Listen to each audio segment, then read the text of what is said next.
মানুষ কখনো ব্যর্থ হয় না, হয় সে জিতবে আর না হয় সে শিখবে।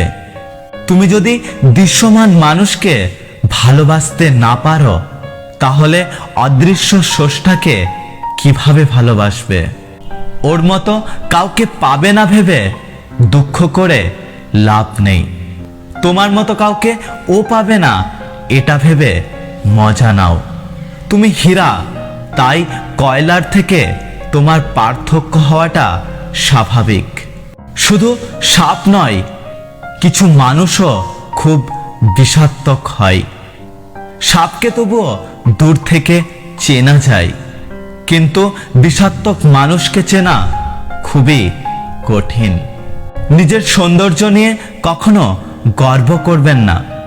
মনে রাখবেন, সৌন্দর্য হলো ক্ষণস্থায়ী, যা আপনি ফুলকে দেখলেই বুঝতে পারবেন।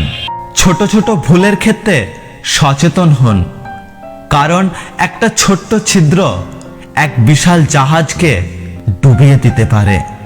সততা ও সম্মান এমন এক জিনিস যা আপনি কখনো কোনো সস্তা লোকের কাছ থেকে এটা আশা করতে পারেন না।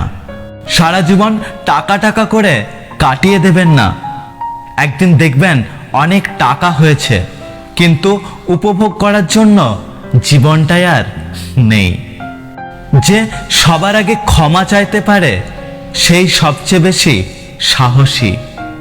যে সবার আগে ক্ষমা করতে পারে সে সবচেয়ে বেশি শক্তিশালী। আর সবার আগে যে ভুলে যেতে পারে সে সবচেয়ে বেশি সুখী।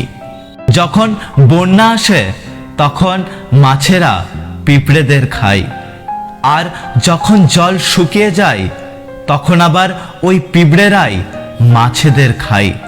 অর্থাৎ একটা কথা সব সময় মনে রাখবেন, জীবন সবাইকে সুযোগ দেয়। মানুষের খারাপ সময় সারা জীবন থাকে না, কিন্তু খারাপ সময়ে যারা খারাপ ব্যবহার করে তাদের সারা জীবন মনে রয়ে যায়। সৌন্দর্য একদিন তোমাকে ছেড়ে যাবে, কিন্তু জ্ঞান চিরদিন তোমার সাথেই থাকবে। বিজ্ঞান এত এগিয়েছে যে চোখ, নাক, কান, লিভার, এমনকি কিডনি পর্যন্ত বদলে দেওয়া যায়। শুধু কপালটারই কিছু করা গেল না। মানুষ সবসময় ভাগ্যের কাছে হারে না, কখনো কখনো প্রিয়জনের অবহেলা আর বিশ্বাসের কাছে হেরে যায়। ধনীর গুরুত্বহীন অতিথি হওয়ার চেয়ে গরিবের প্রধান অতিথি হওয়া অনেক সম্মানের। যদি ভিডিওটি ভালো লাগে, ভিডিওটিতে একটি লাইক করবেন, কমেন্ট করে জানাবেন আপনার মতামত। যদি আপনি আমাদের ইউটিউব চ্যানেলটি এখনো সাবস্ক্রাইব না করেন, তাহলে চ্যানেলটি সাবস্ক্রাইব করে পাশে আসা বেল আইকনটি প্রেস করে রাখবেন। দেখা হচ্ছে পরের ভিডিওতে, ততক্ষণ সুস্থ থাকবেন।